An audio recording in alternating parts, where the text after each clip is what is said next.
everybody, this is Aura from Eat Good Feel Good Freedom from Binge Eating. Our expert coaches are going to take you through a journey of client success stories, sample coaching sessions, and we are going to give you the best tips and tricks on how to stop binge eating and lead you on a path towards your best health, weight loss success, joy, and happiness. We are so delighted that you're here listening to our podcast right now in this moment. So without further ado, let's go!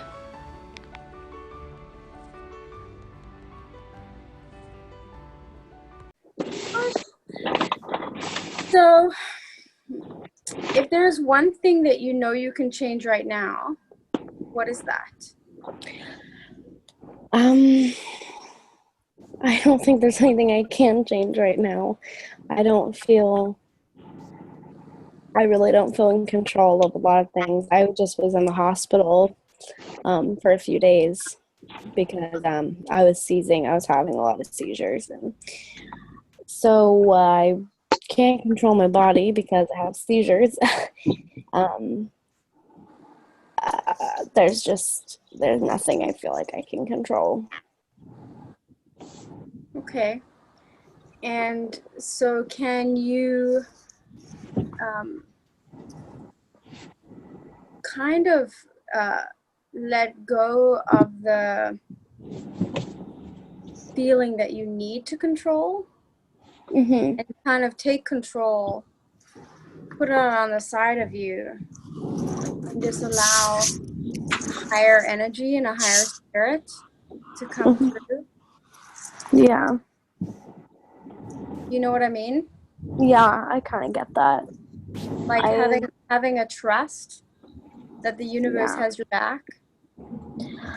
I try to trust that. I've just been through so much crap, that it's kind of hard to believe that. Can you think of any situation right now that you were like, wow, that was a real miracle? Something that's happened in your life? Like beyond belief? I mean, 18 years ago when I almost died as a baby, I was really, really sick when I was born. And all the doctors told my parents that I was going to die. They were very blunt and rude about it. And I was in the hospital for 4 months. And I was just declining the whole 4 months. And then, miraculously, within a few days, I was able to breathe on my own. And I was crying, which I didn't cry for 4 months. My parents were allowed to touch me, which they were not allowed to do for 4 months because I had to stay in one of those incubator type things. So I know that was a miracle, but I don't really feel like I was there for it because I was a baby. Okay. But so I know that there's a greater power that wants you to live and be alive. Yeah, I know that. It's just, as of right now, I don't have many good things going on in my life, so it's just kind of hard to believe that.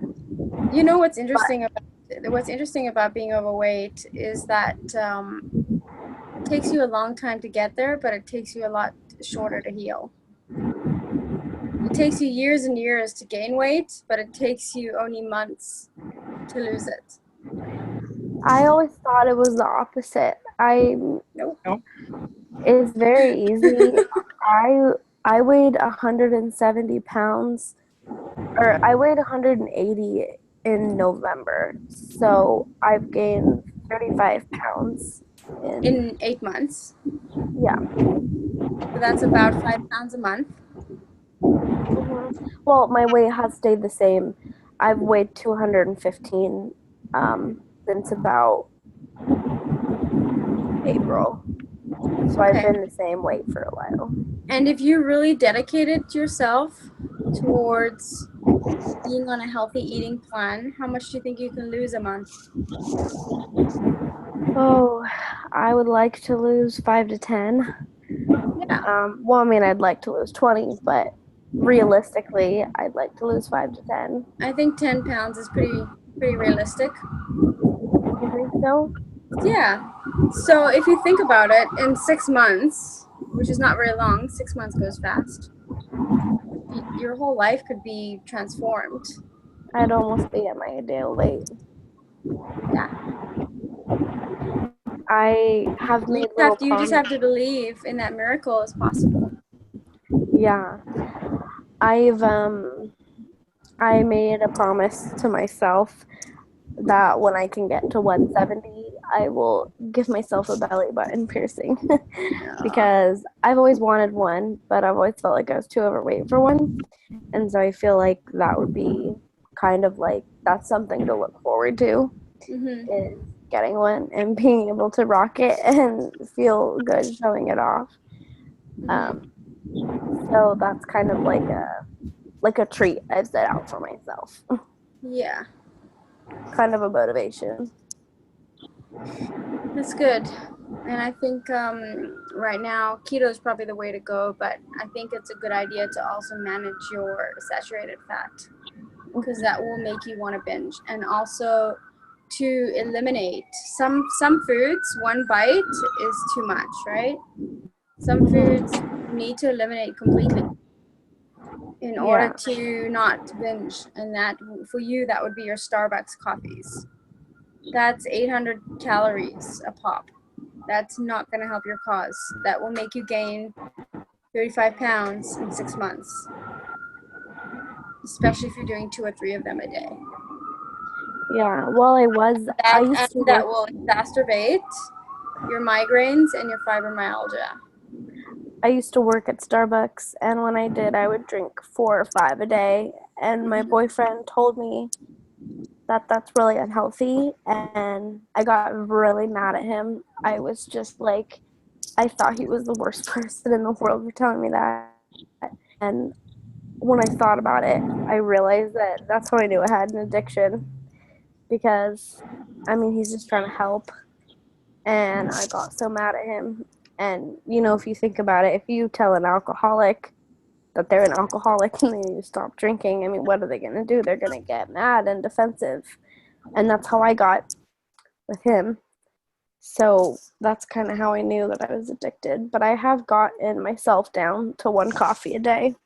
I realize Um, that, but even that one is too much. mhm, I know. I'm You have to cut that out completely. Yeah, I'm trying to switch to green tea because I can drink that unsweetened, and green tea is really good for you.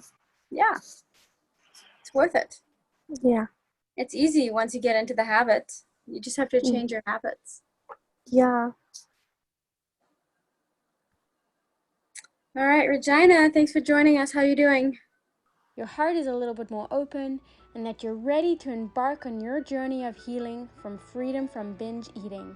If you'd like support, help, and coaching from one of our expert coaches, please go to eatgoodfeelgood.ca and sign up for one of our amazing coaching programs to help you personally on your journey, grow, transform, and become the best version of you. Live your happiest life. Love you guys.